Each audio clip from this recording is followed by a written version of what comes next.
Sacred Symbols, a PlayStation podcast, is brought to you by, well, you. If you want to learn how to support our show, go to patreon.com/laststandmedia. Greetings and salutations. Welcome back to Sacred Symbols, a PlayStation podcast. This is episode number 287, right? Thank you, Micah. She just handed me water in case you're just listening to audio. My name is Colin Moriarty. I'm joined by my boys, Chris Raygun. Chris, how are you today, my friend? I just saw you. Let's pretend like we didn't just do this episode, the other episode. Yeah. We did an episode before this, and we took about a half-hour break. I pissed the entire time. The entire 30-minute duration was spent urinating very slowly. I wanted to make sure I got it out in the exact amount of time that it would take for us to get here. Oh, interesting. Yeah. I was going to say, I was wondering if you had like one of those brutal, like, frying chicken pisses. But no, quite the opposite. Oh. Quite the opposite. It was very dribble. Just a dribble. Yeah, just a dribble. Like the water coming out of one of those things hamsters drink out of. Yeah, exactly. Like the minute amount of water that comes out. Did you see that thing that was going around recently about people who grew up with hamsters recently realizing that hamsters hibernate? And so they ended up just throwing the hamsters away because they thought they were dead. Oh, wow. That's dark, dude. That's pretty dark. Mass burying alive of hamsters in people's gardens. My hamster was dead. How'd you I'm know? sure of that. He was starting, well, we weren't forgetting about him, but I think he was dead for maybe 2 days or something. And it wasn't like we had a dead, rotting hamster, but he smelled a little dead, I think. If I remember correctly, this was like a long, long time ago. He smelled a little dead. Apparently, the way you know, and I'm just giving this information out there because apparently this is this is something that happens a shocking amount. Like people just kill their hamsters. How you know is that if you move them around and they're like loose, they're still limp because their blood flow is still happening even though they're dead. Because their heartbeat stops. Everything about them they look fucking dead, but like they'll still move with the elasticity of. You got to shake them around. If they move like a fucking action figure and they're completely solid, then it's a pretty good indication that you've got a dead hamster. They have rigor mortis or whatever at that point. Yeah, right? yeah. So. Like, how'd you know your hamster was dead? Oh, its skull was showing. Might be a good eroded away. Dust to dust. I never wanted a hamster. I knew people that had them when I was a kid in the 80s and into the 90s, but I never wanted one for some reason. It just never spoke to me. My niece, Ayla, has one named Honey. And it's quite, I held it last time I went to their house and I was like, this is the softest thing in the world. But you know when something's really cute and you just kind of want to. Yeah, there's like this, You just want to fucking squeeze it to death. Yeah, you just want to. Yeah. Why is that? What is that all about? Of Mice and Men, maybe? You know what I'm talking about? No. What? Classic literary thing where there's the mentally challenged guy that pets the rabbit too hard and kills it and then he kills the girl. Spoilers for Mice and 19th Men. century literature. Yeah. I've never seen the movie. I think I don't know. When I was younger, I really had an obsession with chameleons and I really wanted a chameleon because I went to Puerto Rico and I remember this is such a vivid memory. I was like maybe like 4 or 5 max and I was in a McDonald's in Puerto Rico and the guy in front of me was ordering and he had a chameleon on his shoulder. Like it was fucking normal. And it was just eating flies that just happened to be around. And I was like, this is amazing. Like, that's like your own personal, like, you don't even have to fly swat or anything. You have like an auto turret on your fucking shoulder. That's sick. And I really wanted one for a really, really long time. But then I found out that they live like 2 years max, which was like really heartbreaking to find out. But yeah, it is sad. Puerto Rico. What a loser. Well, that chameleon's such a loser. Died in 1 year. All right. Let's get into this episode at hand. So if people are listening sequentially, we did an episode last week about our favorite moments of 2023. Now we look forward to 2024. A little less nebulous after the Game Awards, although still a little nebulous maybe beyond the first and second quarters. The rules here are simple as we do it each year.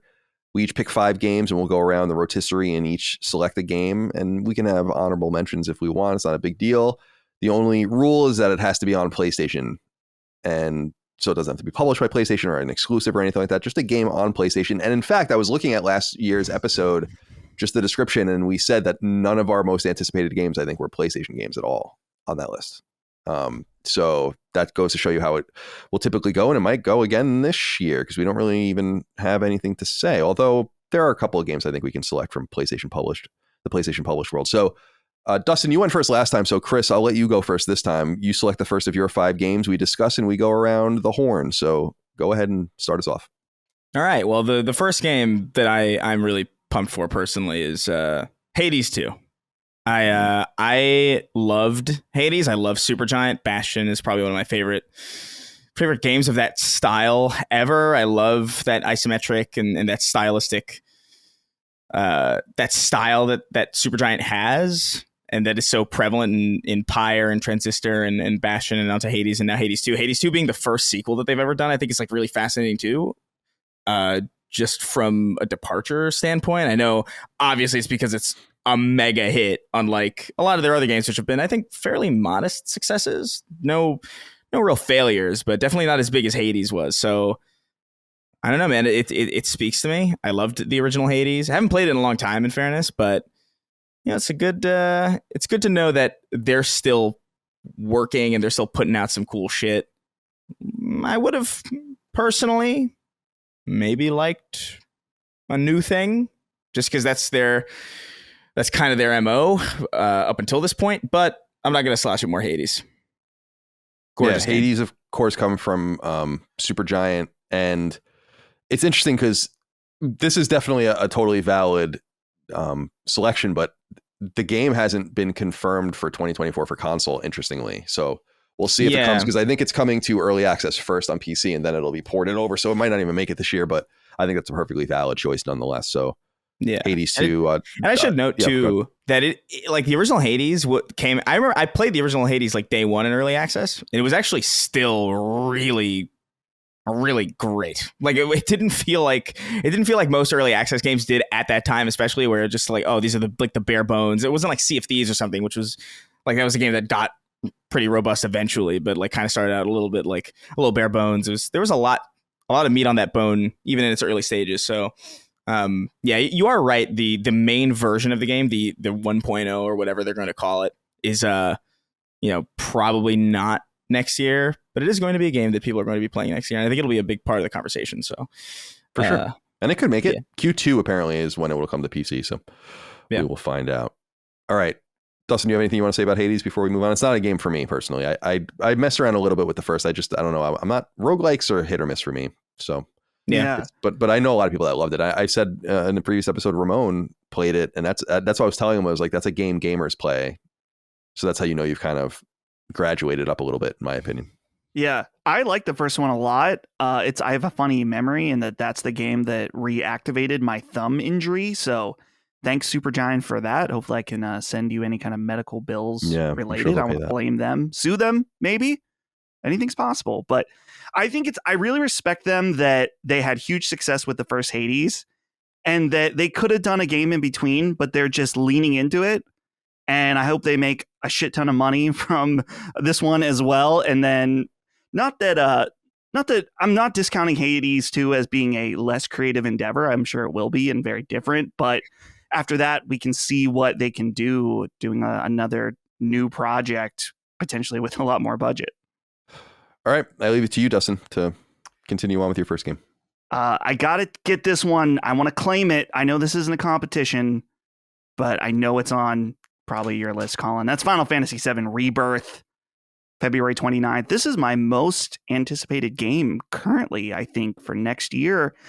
And I'm really excited because I think Final Fantasy VII Remake, as it's aged in my brain, has gotten better in some ways.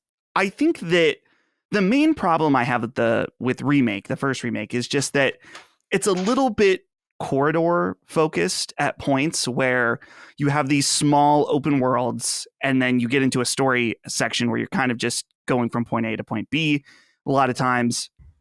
And the side quests were hit and miss for the most part. But man, everything we've seen of Final Fantasy VII Rebirth looks so cool. The fact that they really are going all out with the fact that this is the point in the story. No spoilers, but it opens up a lot.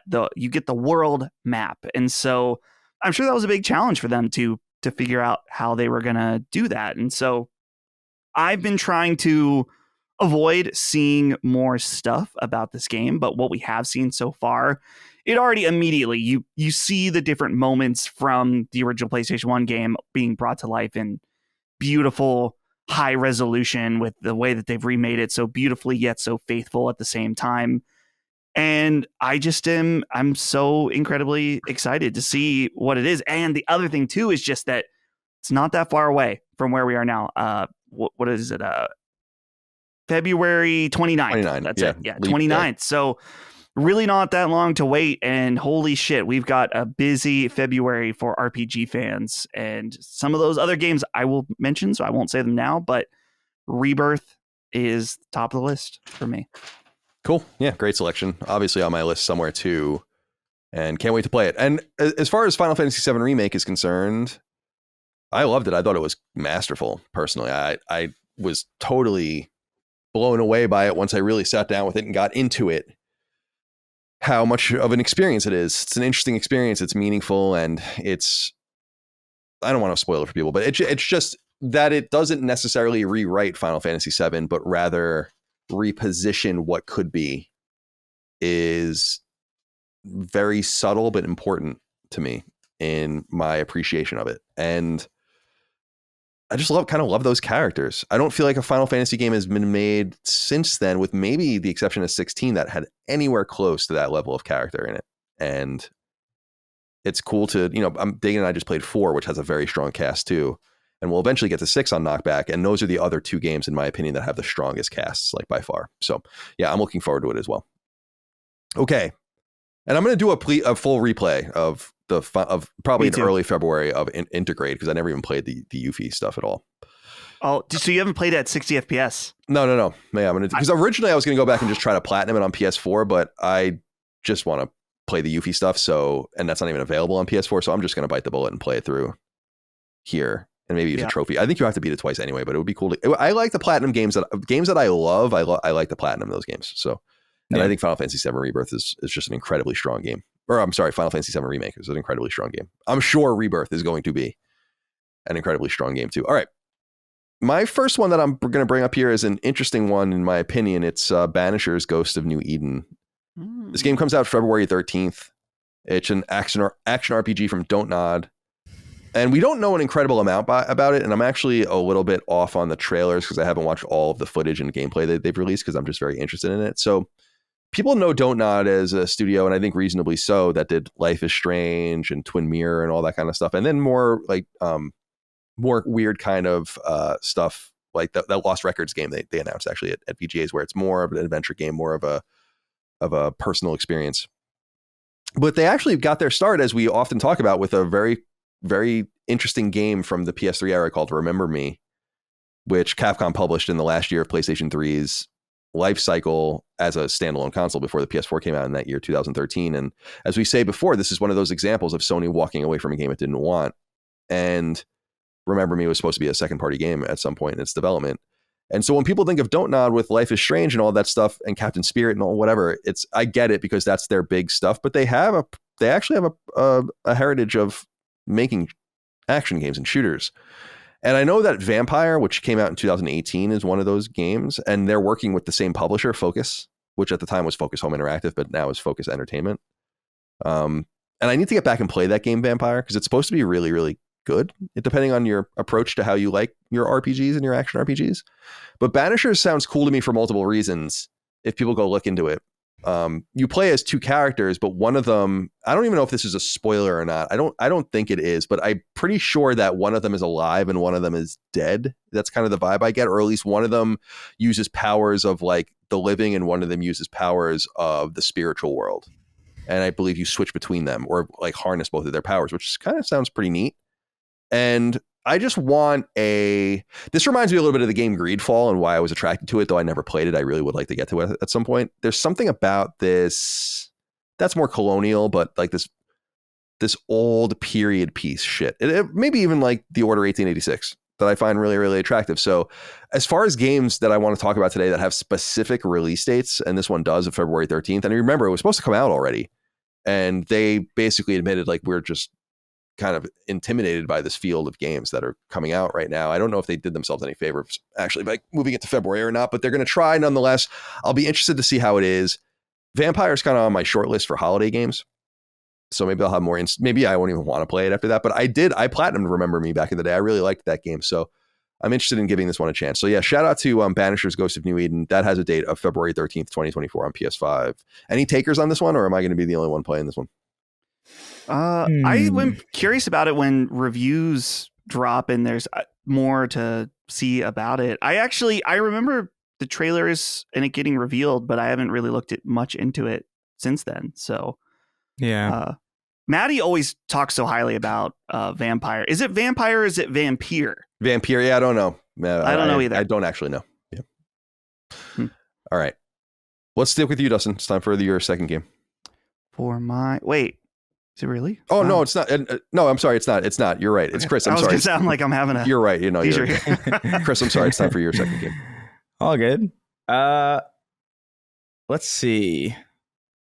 I'm gonna go with Tekken 8 out January 26th. Not usually a fighting guy, not usually in the scene of these places, but I'm a Tekken guy. I really like Tekken. I grew up with Tekken 2 and 3 specifically, like were really key games for me, and I actually did play a fair bit of Tekken 7 as well on just at friends' houses and elsewhere. I think of the 3D fighters, Tekken always stood out to me as like the one that felt the most right. I never got that into Virtual Fighter. I never really appreciated when Street Fighter went into this 2.5D kind of aesthetic and what is it? There was another Mortal Kombat and Injustice and those things. Like they always felt something about them felt wrong, and I wasn't sure if it was just the reach or the speed or what, but Tekken just feels right. It's appropriately goofy.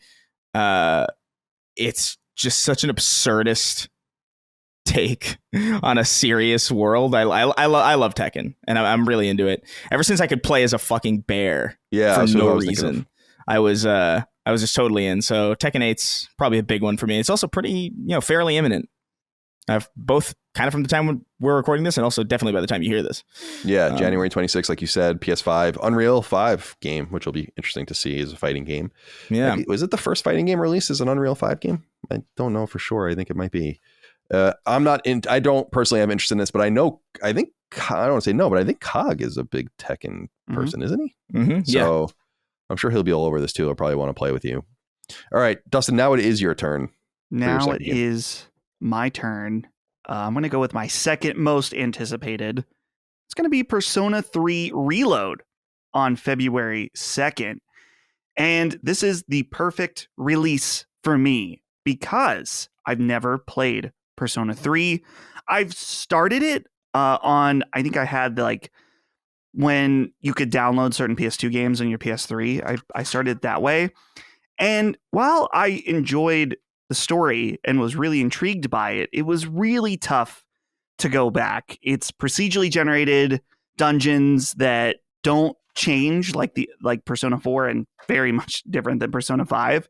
So going back is, while something I've always thought in my mind I would do, I just don't know if I ever actually was going to. So the fact that they're remaking the game and making it absolutely stunningly beautiful, and dude, they just showed that new trailer at the pre-show for the Game Awards, and the music just immediately right off the bat sounded so good. And so, yeah, this is the perfect Persona release for me right now, coming in, February 1st. And then later in the year, we have more stuff coming from Atlas as well. But I've always been intrigued. Some people that have played Persona 3 think it's the best one out of Persona 3, 4, and 5. And so I definitely have felt like I have missed out on this particular title. So excited to play that one February 2nd. Okay. I'm going to probably not play it. Maybe I will. I'd like to play 5 first, although it would be good to experience really any Persona that's not Persona 4, just to kind of broaden my horizons. I do know that Micah will be playing it for sure. Okay. Yeah.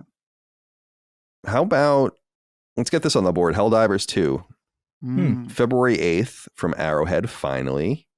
This game is interesting to us because, well, it's interesting to me anyway, because it was leaked in the GeForce leak and it ended up being real. And I remember when we saw that, we were like, Helldivers 2? It's almost seemed like you would never have really imagined it. And we never imagined it because we were seeing it through the lens of the top-down shooter that Helldivers was. Now, Helldivers was a cool game, but you wouldn't expect modern Sony to invest in a game like that. And then you find out that it's not really like that at all. It's really a third-person shooter. And I'm kind of amped about it just to see what it is. Like, is this going to work? Is this going to be good? Is this going to stick around? Is Arrowhead onto something? Is Sony interested in Arrowhead after this comes out? Or is it going to bomb? Is it going to review badly? I don't know. I'm curious about it. I think it looks really fun, and I love the idea. And I guess this is my old school kind of roots. I always say how I don't like gruelingly hard 3D games, and that's typically true. But I do like gruelingly hard 2D games, and some of that does segue into an old school feeling, even in 3D, with stuff like Helldivers, where there's friendly fire and you can just get crushed by your own like supply pods and get shot by your own turrets. And there's something cool about that. And I also am curious how much they play up, or if it's really important at all, the story and the angle of kind of this idea of managed democracy, and which is basically just fascism in some way, and how they almost playing up that the film release of Starship Troopers in some way. It seems like that has been very influential here. And I think Starship Troopers is a pretty powerful film, depending on how you look at it. So it's cool to finally have this long rumored. We knew about this game for more than 3 years, really. And we knew about it for well over 2 years without them saying anything about it.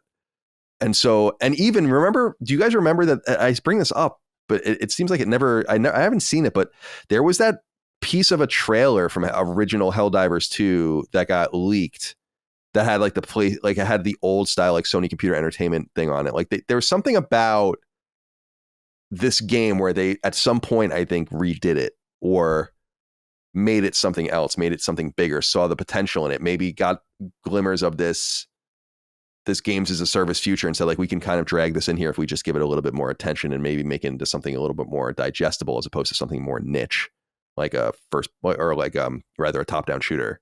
So yeah, Helldivers 2, shout out to Arrowhead. I'm very curious about it. I have a good feeling about it. I don't know that it's going to review awesomely, but I think that people will be interested in it, and then we'll have to just find out if Sony supports it or not, because this is shit, dude. Once Helldivers 2 comes out February 8th on PS5, and it's going to be on PC as well, which is pretty big because it's going to be a concurrent release, which is very unusual for Sony. So that's a little bit of its own experiment, and I think that might help keep it alive, which is for sure a key component of it as well. So I'll be very, very, very, very, very fascinated to find out what goes on with Helldivers 2.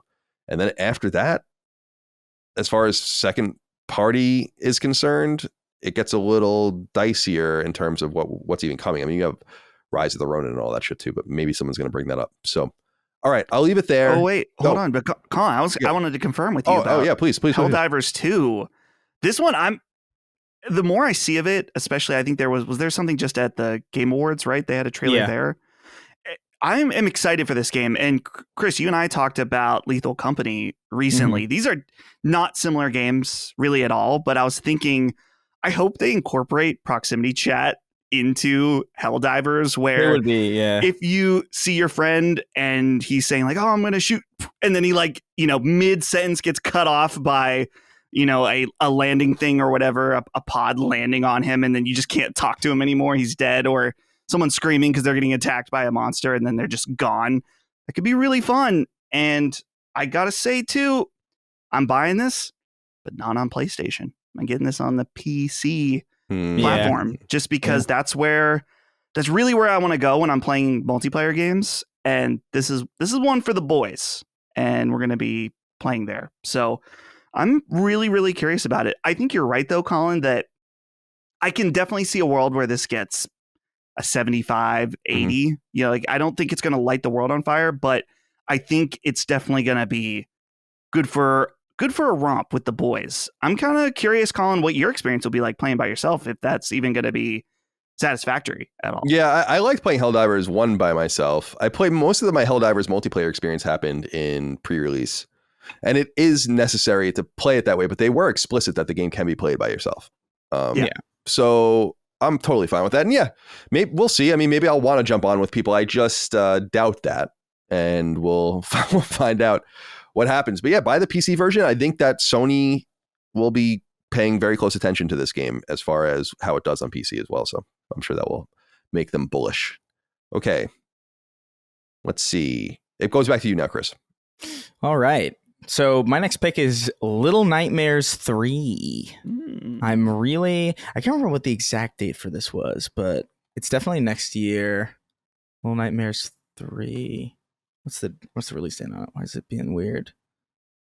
Oh, I guess it's just slated for 2024, I guess. No release date, but I think it'll make it. Little Nightmares is it's not the most complicated game, but I am really into this, I guess now, trilogy. There's something about this type of, I don't know, this inside style, like this limbo style meets like Alvin Schwartz, like from what is it? Scary Stories to Tell in the Dark style art. This like weird surrealist, like art style. I love Little Nightmares, and there's some weirdly intricate story details that links a lot of these games. And I think there's even like an expansion for 2 that I haven't played, or an expansion for 1 that I haven't played that I really got to get into. But these are really solid atmospheric puzzle platformers that are exactly as complicated as they need to be, exactly as long as they need to be. They don't overstay their welcome. They throw enough interesting things at you kind of throughout the entire runtime that I view these as really, really tight, really, really solid experiences, especially if you are somebody who's like into this kind of into this weird, like there's another game that's for whatever reason like completely blanking on, but it's like God damn it. I'm going to remember it at the end of this recording. That really, it's going to bother the hell out of me, but it invokes it so heavily. But yeah, I'm looking forward to this. I'm curious what the story's going to do, because there's some really crazy twists that go on in Little Nightmares 2 that kind of imply really interesting things about the first one that I wonder if they're going to do that again. But yeah, Little Nightmares is cool. Chris, I'm looking now. I'm surprised. I think I knew this. I just forgot. Little Nightmares 1, you can play in 3.5 hours. You're right. Yeah. That's a tight little, Dude, that's a game you can beat in a night if you want. Yeah, 100%. And Little Nightmares 2, 5.5 hours. And even like completionist runs for Little Nightmares 1 is 8 hours. Little Nightmares 2 is 9. So these are nice little bite-size games. That's super appealing to me. Yeah, they're really just visually striking. I really love the visual design of these games. Like the entire time, they're just so interesting to look at. I think it's vital to bring up, and I'm surprised you didn't, that it's a different team doing the third game, that's right. Which is strange. Supermassive doing it, which I think is very unusual. And Tarsier was the studio that used to, which was at one time a pretty close proximity second party PlayStation team. But Bandai Namco owns the IP. I think Tarsier was purchased by someone, so they're off the map now. And then this was given over to Supermassive, probably because of the relationship they have with Bandai Namco via the Dark Pictures anthology. So yeah, good choice. All right, Dustin, we go over to you for your third choice. For my third choice, here's an interesting one that I don't know if you guys are thinking of. On April 30th, this release date was just announced a few weeks ago. Braid Anniversary Edition. Oh, yeah. Yeah. So if you don't remember Braid, this game was really exciting. It was a game that came out originally on the Xbox 360 arcade. And I think did it come to PS3 also, Colin? It must have. Braid right? did later. Yeah. It did later. I assume I was pretty sure it did, but I wasn't positive. Yeah, I want to say 2010. I'll look it up.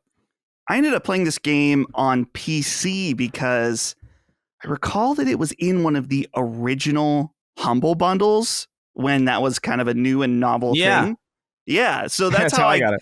That's how I checked it out. And this is a 2D platformer that plays a lot with time. So there's different levels where your character, when they move forward, time moves forward. When they move backward on left and right, time goes backwards. And there's lots of other stuff too. It has this cool painterly aesthetic that kind of has this impressionist feel, but they make it feel alive in that it's moving and almost breathing in a way as you play it.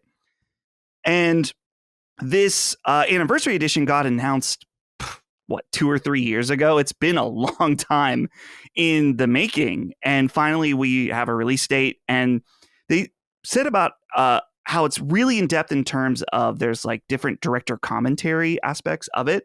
I don't normally do those, but since they're putting such a big emphasis on it, I'm definitely want to check that out. And it's been so long since I've played this game, and it's more of a puzzle game that most of it at least will feel fresh to me when I play it. But Braid is truly one of those must play games. One of those that it's definitely not underrated, and I think a lot of people appreciate it, but it's been enough time now that this is the perfect opportunity. If you haven't played it, the anniversary edition is definitely an easy, I assume, as long as there's nothing horribly fucking wrong with it when it comes out, it's going to be a must play for everyone. I looked it up. It was late 2009. I knew it was around that era because I remember playing it in my in-law apartment, which I only lived in for a short period of time when it came to PS3. And of course, The Witness, we haven't seen Jonathan Blow reemerge in some time. It was interesting because he was I'm pretty sure that he went first at the PlayStation event, right? With The Witness, or maybe I'm wrong on that. I think that's right. PS4 reveal. Right. The reveal. And so that was interesting, and people loved The Witness. I'll be interested to see what he does next. Doesn't he have some bad? Well, there's some people that don't like him anymore. Yeah, I don't know though. Like, I was going to say that I'm not sure if that's.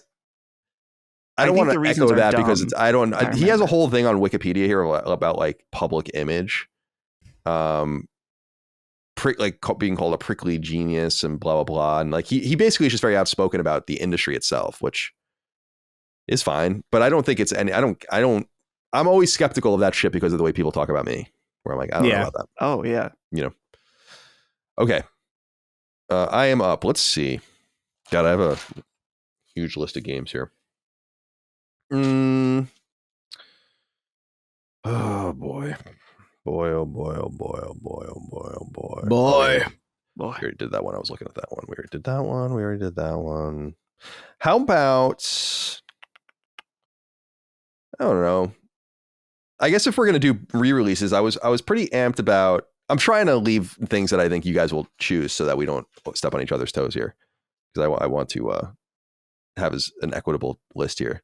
So I'm going to go with Suikoden 1 and 2 Remaster. Nice. Which I actually think has a release date. Let me see here. I probably should have looked this up. Suikoden 1 and 2 Remaster date. Likely delayed out of 2020, out to 2024. Okay, that's totally fine. Yeah. So I was going to pick Ayuden Chronicles originally, and then I kind of feel like I want to replay Suikoden 1 and 2 so that, because I played them when I was young, they were quite overwhelming for me as a kid. And I don't know if you kind of got that vibe, Dustin, when you were playing it, just in the sense that there's a lot to manage in Suikoden 2. There was a definite connection to Konami that I was always fascinated by as a kid, because I always loved Konami. I didn't know quite. I guess I understood at the time. I was like, these guys make a lot of games that I really enjoy. But it was a little disappointing that it got knocked out of 2023, because it was something that I was maybe looking forward to playing over the holiday season back when it was looking like it might arrive, but it was bounced out of 2024. And I guess I'd give a shout out to that. I think it frustrates some listeners, but I love going backwards, and I like spending a good deal of my time playing older games, because I feel like I won't even call these games missed because I played them back in the day, but there's too much hype in this industry about the real future, about the unknown. And I totally get that, but oftentimes it doesn't pan out, and we kind of don't look enough towards what did work and why things should come back and how things have been dormant. And I think Suikoden's a really good example of that. I mean, the series really did run in a major way through the PS2 era, and it always had an appeal to people, but I'm down to check these games out again, sample something from the past again, reconnect with a genre that I really love and will explore for the rest of my life, which is the Japanese role-playing game. And of course, I was saying earlier, Dustin, is approaching it, which I've never done, with an adult mind, where it's funny to go back and play games sometimes. And the example I'd use is when I played Civilization 4 and 5 without really even understanding how to play the game. Like just never reading a tutorial, never doing anything, just kind of figuring it out as I went. And then I just took the time to sit down and watch a few hours worth of tutorials online. And then I was like, oh, I didn't understand anything about this game. And it gives you a different perspective. And for a genre we love so much and that it has been up and down and been explored so thoroughly, I think Suikoden 1 and 2 are certainly worth a revisit. And I'll be very interested to see, especially because I know the originals are expensive to buy if you want them, that this will be the first time a lot of people have gotten an opportunity to play them. And so, yeah, let's throw that out there and give a little JRPG love. I don't want to, so many games on my list are so predictable. I want to have a more interesting list than what I've been writing now. So, yeah, I'm going to say Suikoden 1 and 2. I wonder if this re-release is indicative of potentially them wanting to make a new Suikoden game, because I own one of the follow-ups to Suikoden 1 and 2 on PS2. I don't know. I'm curious what Suikoden fans think of those, because they're never mentioned, really. Or at least I don't see people talk about, I really like Suikoden 3. I don't hear that very often. So Konami has reemerged to some degree. I guess questionable in some sense. We talked about Bloober Team not being able to talk about Silent Hill and whatnot. But yeah, I'm curious if it's one of those situations where there's now there was the Kickstarter for Ayuden Chronicles, and they maybe thought, oh, well, yeah, maybe there's a little bit of money here. Yeah, definitely. Although I want Konami to take it easy, because I don't know what they're capable of right now. And a new Suikoden project will be very complicated. Yeah. You'd have to find the right partner for that. Okay. This brings us back to you, Chris, for your, what would this be, fourth option? Yeah. Yeah. I'm going to go with something this is more of a morbid curiosity for me, but Suicide Squad killed the Justice League. I'm really keen to figure out what the hell this is going to end up being, because I can't quite tell. Usually I have a pretty good grasp on, like, I have a pretty good detector for certain things. Like, I remember when they first showed No Man's Sky, I thought immediately, like, no, something's up here. And same thing with Anthem. And this one, I just don't know, because every time I see it, I'm like, it looks fun, but it looks wrong also. So, like, I don't know what to make of it. So honestly, just from the standpoint of actually figuring out what the hell this is going to be, I gotta say, Suicide Squad Kill the Justice League is probably one of the games I'm most interested in next year, because I really can't pinpoint this thing at all. As I noted on a couple episodes ago of Sacred Symbols, there is something interesting about this game, but not going to be for me at launch, because apparently they're going to add a more robust single player functionality post-launch. Yeah, that's crazy. At that point, I might check it out. But that's the word anyway. Who knows how it's all going to pan out? So, okay, are you going to play that game, Dustin? I think it's a wait and see. Yeah. There's some aspect of it that I have been really into playing games with my friends on different, like, for example, last night I checked out the finals, which I'll talk about on last week's episode of Sacred Symbols, and it was really fun. And so games like that do have a bit more of an interest for me, but I heard people talking about the beta, and I'm hearing some mixed things. So I believe it. It is just a beta, so there's time to kind of tune things, but not a lot of time to change things. Are they NDA'd on that? Technically, yeah. But well, I don't know. People with NDAs talk all the time. Oh, yeah. All right, what's your choice here, number 4 for you, Dustin? My number 4 is, I think, one that I mentioned last year, but it got delayed out. And I'm still excited for it, and I want to bring attention to it still regardless. And that's Grand Blue Fantasy Relink, coming now officially February 1st. And this is a very curious project to me, in that originally Platinum was attached to it, and now Psy Games they took them off the project, and I think handled a lot of it internally. And this is a huge, huge property with Grand Blue Fantasy, primarily on mobile.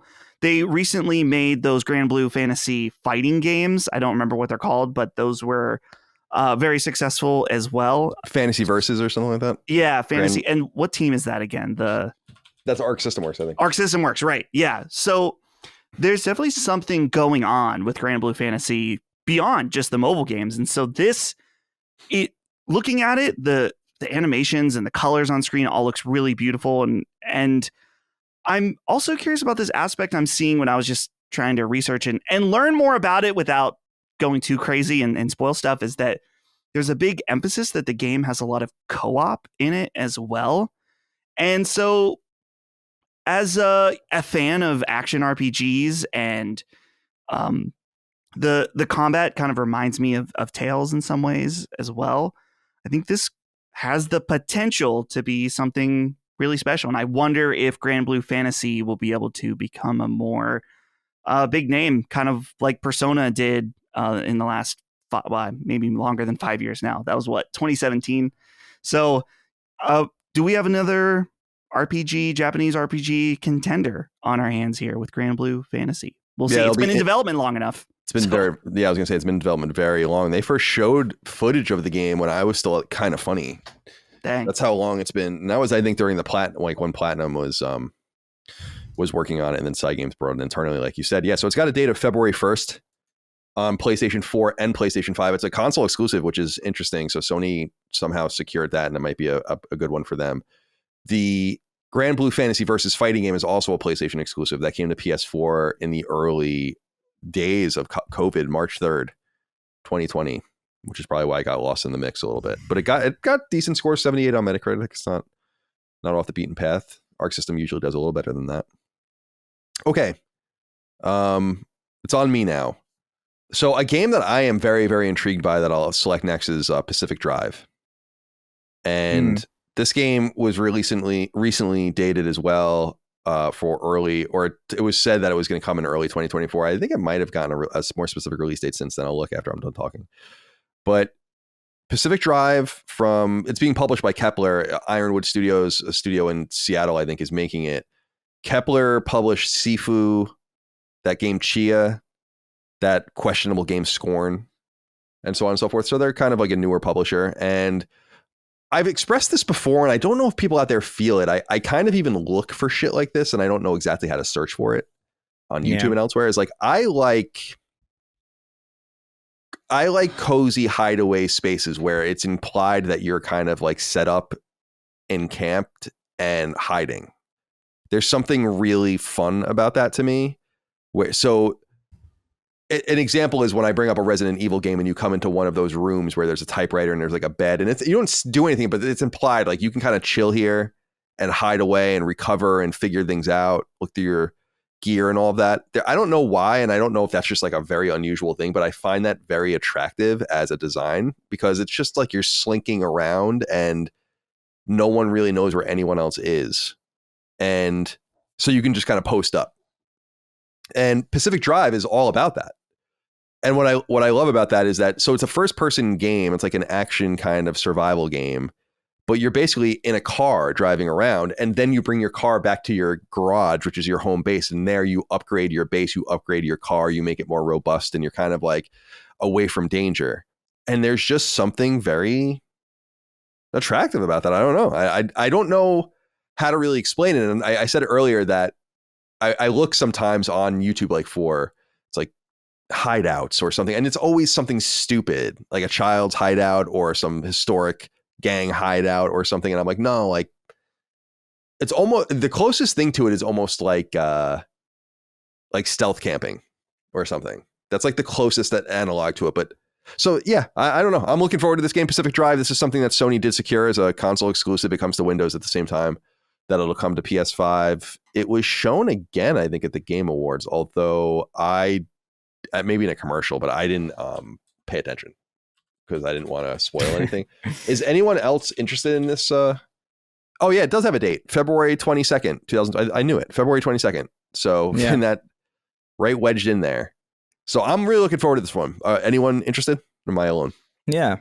This one looks neat to me. I like for me, the big thing is honestly the visual style. I like the use of like the composition of it, like the use of color throughout it. It's just a cool looking.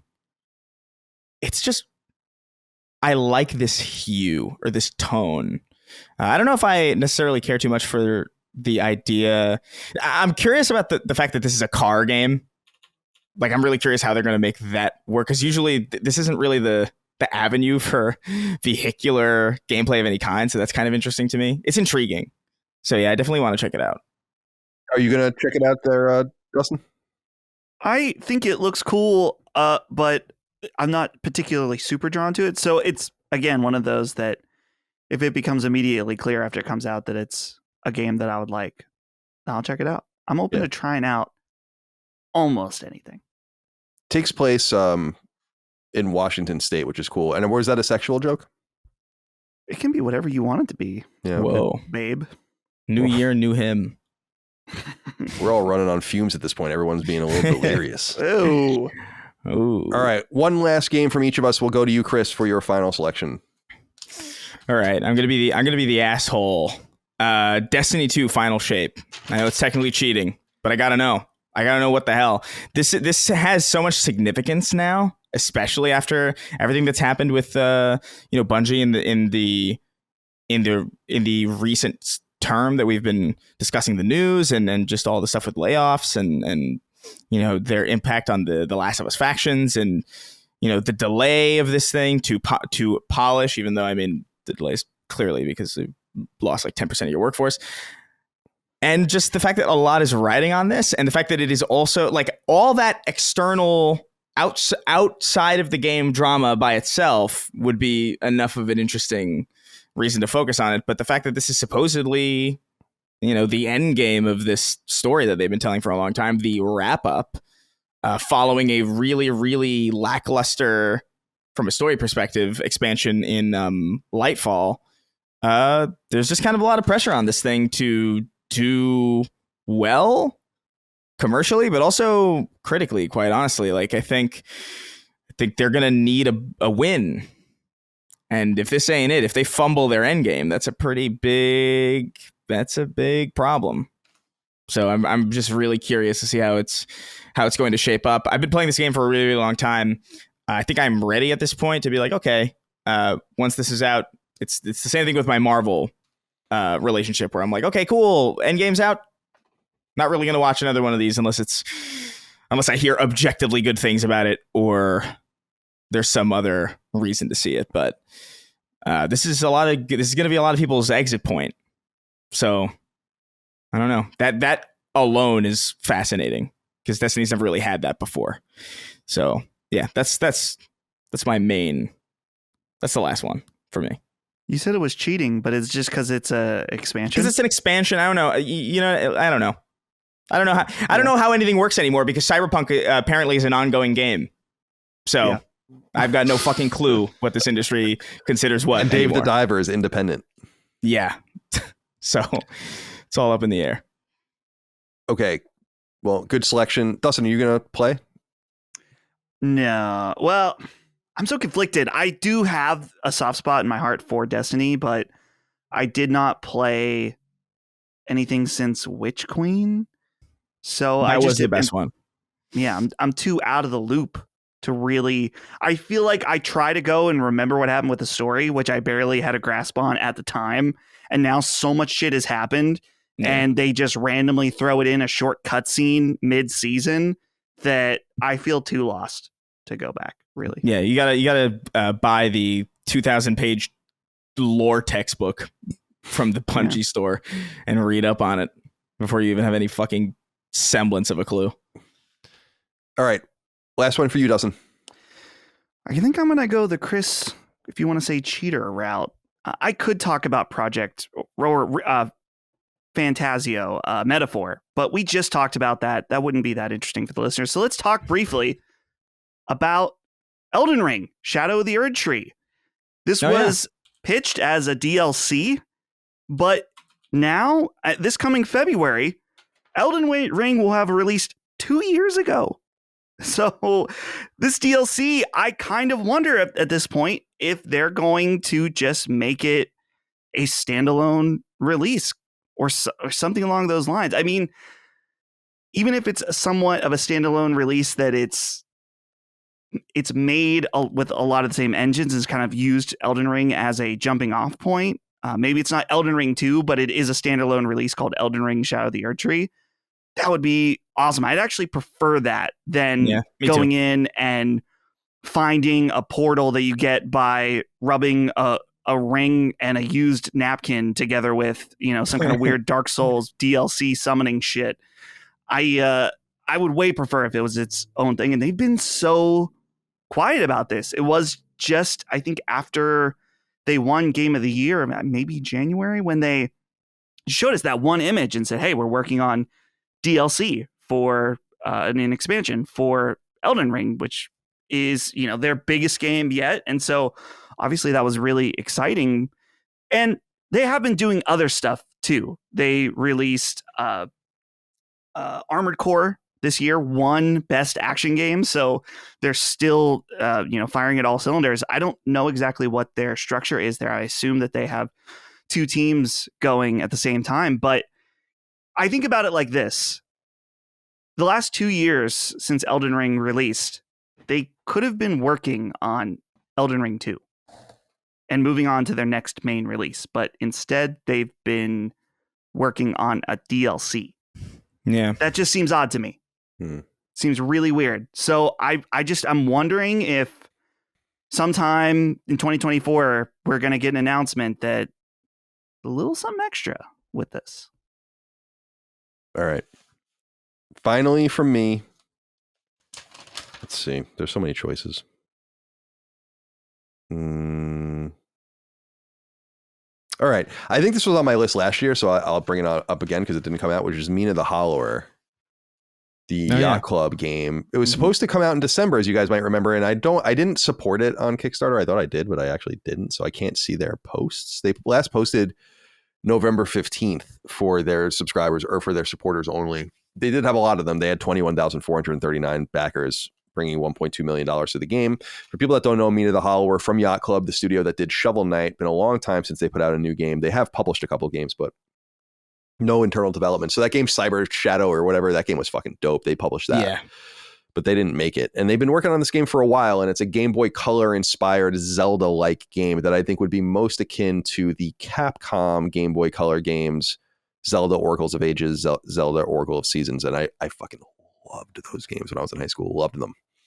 And there's just something, again, about a developer that's very true to form with making something old. It's something that we try to do at Lilymo. We're not nearly as talented as Yacht Club, but maybe we'll be one day.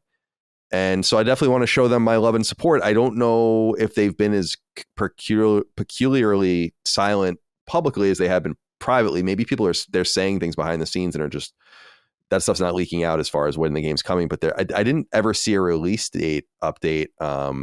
And it's a little bit of a bummer, but I assume it must be coming out this year. So I was reading my list of games and there's a lot of them. We can read through the stuff we didn't bring up yet, but I think I'll put Mina the Hollower as my final game. Okay. All right. A few games that I didn't, again, I wrote down just a shit ton of games here. That game Blue Protocol is coming out. It's not an anticipated game, but I'm interested in that because it's free to play. So I'll be interested to see how that does. Concord was on my list because that game, unlike Fair Games, does have a 2024 release year, at least attached to it. And that's been reiterated. So that is coming in 2024. And I will be curious about that, but it would be very disingenuous for me to say that I'm excited about it. I am really just curious about it.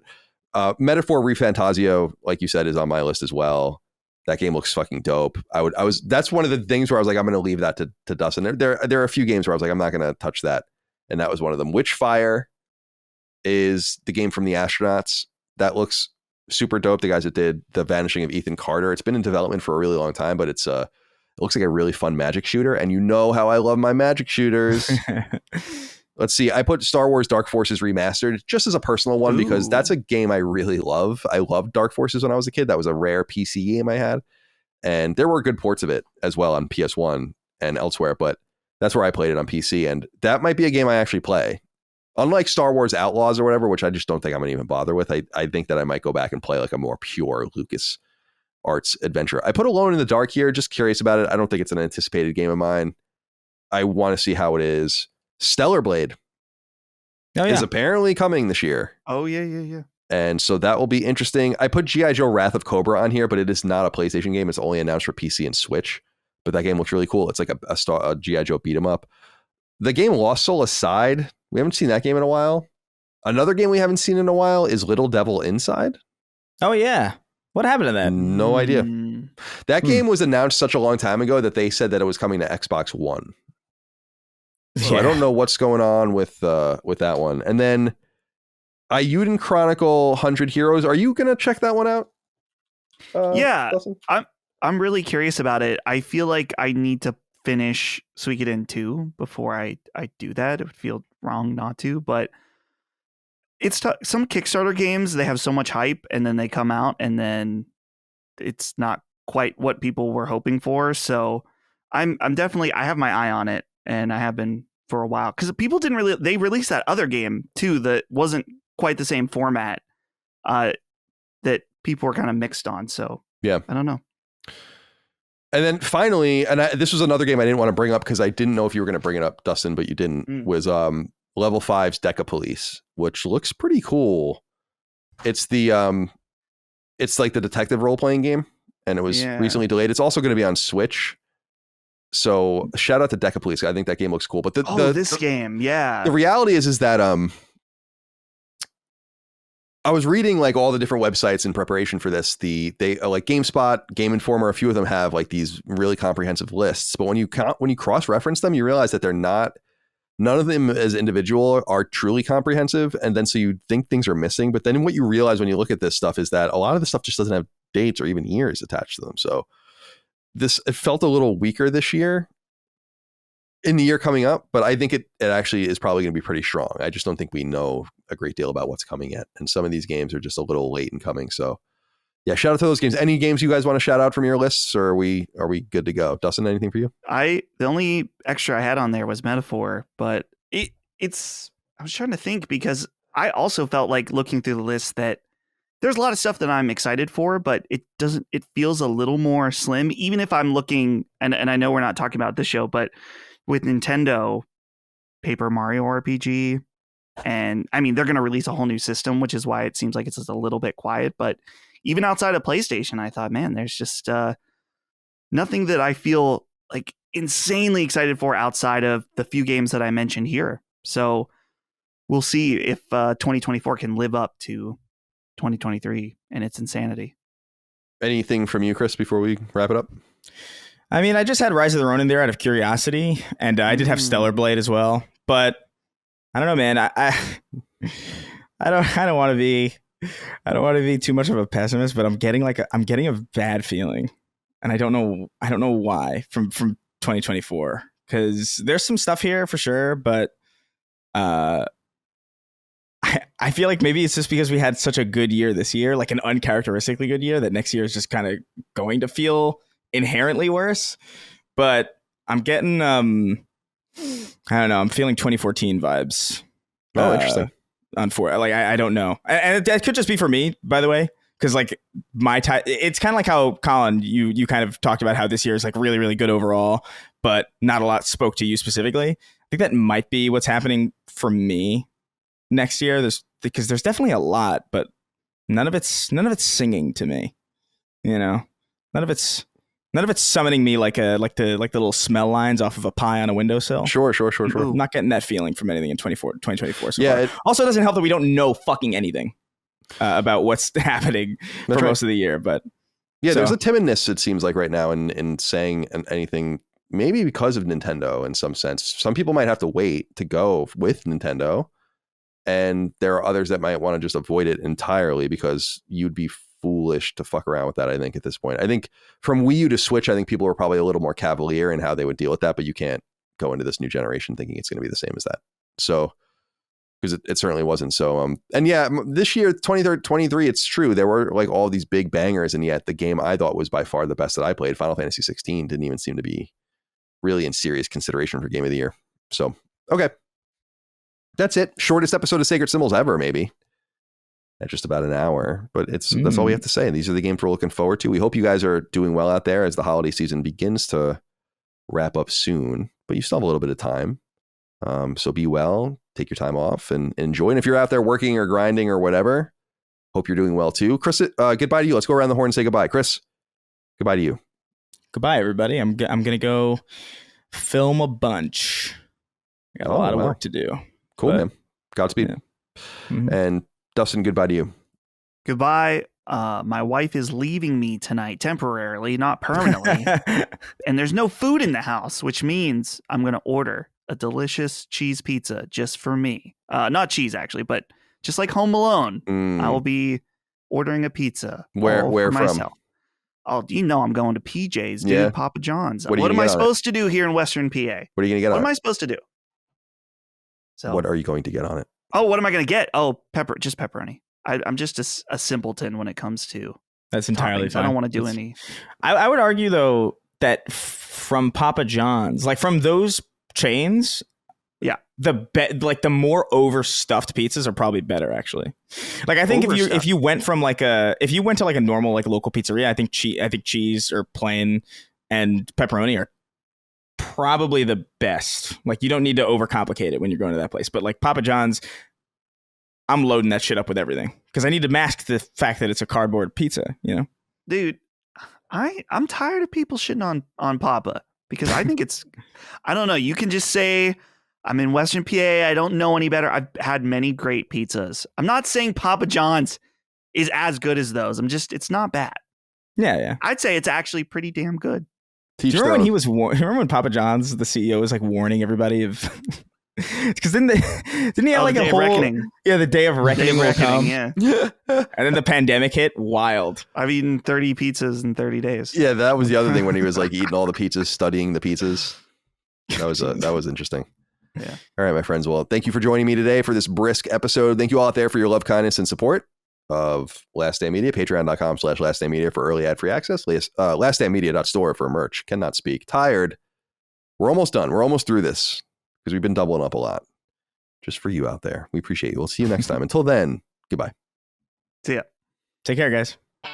Sacred Symbols, a PlayStation podcast, is a product and trademark of Last Stand Media and Collins Last Stand LLC and is proudly recorded in the USA.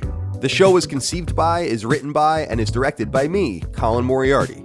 My co-hosts are Chris Raygun Maldonado and Dustin Furman. The show is produced by executive producer Dustin Furman. It's edited by associate producer Ben Smith. All of Last Stand's theme music is by my best friend, Ramon Narvaez. As you know, all of Last Stand's shows, including Sacred Symbols, are fan-funded on Patreon at patreon.com/laststandmedia. The following names are at the producer level on Patreon, our highest tier, and we're grateful for your thoughtful and kind contributions to our independent endeavor. Thank you.